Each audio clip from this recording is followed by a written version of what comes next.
UTL solar लावणार आणि सबसिडीही मिळवून देणार।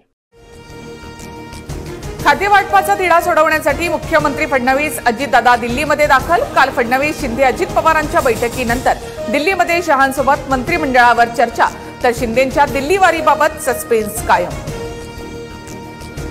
काही खात्यांवरून महायुतीमधल्या असमन्वयामुळे मंत्रिमंडळ विस्तार रखडल्याची चर्चा। अद्याप भाजपची ही यादी फायनल नाही, तर येत्या 1 ते 2 दिवसात विस्तार होणार, शिरसाट यांचा दावा। भाजप महाराष्ट्रामध्ये पुन्हा मिशन लोटस राबवण्याची शक्यता। महाविकास आघाडीमधील काही खासदार भाजपच्या संपर्कात असल्याची सूत्रांची माहिती, तर भाजपात येणाऱ्यांचं स्वागत करणार असल्याचं बावनकुळेंचं विधान।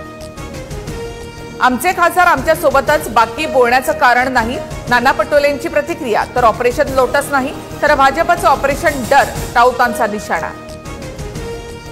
नाराजी रोखण्यासाठी शिंदे गटामध्ये इच्छुकांना 2.5 वर्ष मंत्रिपद मिळण्याची शक्यता। शिंदेंच्या शिवसेनेला 10 कॅबिनेट आणि 3 राज्यमंत्रीपद मिळणार, सूत्रांची माहिती। अब्दुल सत्तार, तानाजी सावंत, संजय राठोड, गुलाबराव पाटील, केसरकर यांच्या नावाला शिंदेंच्या काही नेत्यांकडूनच विरोध असल्याची माहिती। 2 टर्म मंत्री असलेल्यांना डावलून नवीन चेहऱ्यांना संधी देण्याची मागणी। परभणीमध्ये परिस्थिती नियंत्रणात, माथे फिरू नये संविधानाची विटंबना केल्यानंतर जाळपोळ। परभणीमध्ये इंटरनेट सेवा बंदसह जमावबंदीचेही आदेश। परभणीमध्ये कृत्य माथे फिरून केल्याची गिरीश महाजन यांची माहिती। माथे फिरूला अटक केली असून सामाजिक सलोखा बिघडेल असं कृत्य न करण्याचं महाजनांचं आवाहन। प्रकाश आंबेडकर यांच्याकडून जमावाला शांतता राखण्याचं आवाहन, तर संविधानाचा अपमान करण्यामागे कोणी सूत्रधार आहे का, रामदास आठवले यांचा सवाल। निकाल लागून 20 दिवसानंतरही महाराष्ट्राचा गृहमंत्री कोण हे ठरत नाही। गुन्हेगारीच्या घटनांवरून राज्यातली कायदा सुव्यवस्था उद्ध्वस्त झाल्याची संजय राऊतांची टीका। बीडमध्ये व्यापाऱ्यांसह सामान्य लोकही दहशतीत। वाल्मिक कराड नावाचा माणूस सर्व घडवून आणत असल्याचा दावा। शरद पवार गटाचे आमदार संदीप क्षीरसागर यांचा आरोप। पुण्यामध्ये लाडकी बहीण योजनेमधील प्रलंबित अर्जांची छाननी सुरू। आतापर्यंत 10,000 बहिणी अपात्र, 12,000 अर्जांची छाननी बाकी असल्याची माहिती।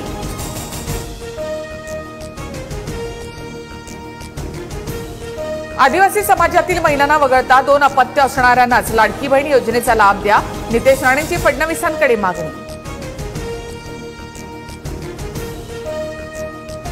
जगातल्या मोठ्या उद्योगपतीला जकात नाकेही चालवायचे, अदानींना महाराष्ट्र गिळता यावा यासाठी गैरमार्गाने सरकार स्थापन, संजय राऊतांचा निशाणा।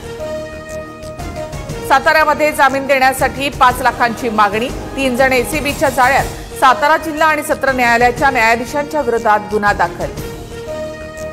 पुण्यामध्ये मद्यधुंद अवस्थेमध्ये तरुणाने महिला पोलिसाला उडवलं।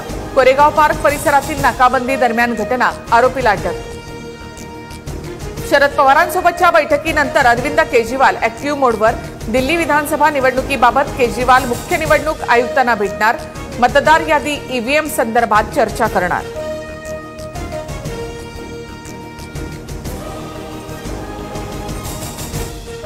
धुळे जिल्ह्यामध्ये तापमान 4 अंशांवर, हंगामातील सर्वात कमी तापमानाची नोंद। पांझरा नदी किनारी फिरणाऱ्यांची गर्दी वाढली।